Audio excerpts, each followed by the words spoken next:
నమస్కారం. ఘంటారావానికి స్వాగతం. ముందుగా ప్రధానాంశాలు. చంద్రబాబుపై రాళ్ల దాడి కేసులో మొండితోక సోదరులకు ఉచ్చు. త్వరలో నిందితుల జాబితాలో 2 పేర్లు, అరెస్టులకు ఛాన్స్.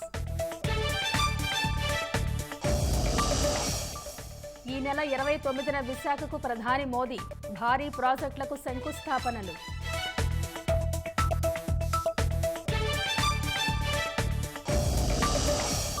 నేటి నుంచి పార్లమెంట్ శీతాకాల సమావేశాలు. అదానీ మణిపూర్ అంశాలపై సభలు దద్దరిల్లే అవకాశం.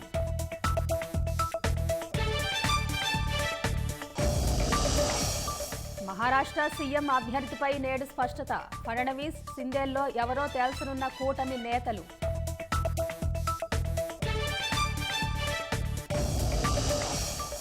తెలుగు రాష్ట్రాల్లో శైవ క్షేత్రాలకు పోటెత్తిన భక్తులు. కార్తీక మాసం చివరి సోమవారం కావడంతో రద్దీ.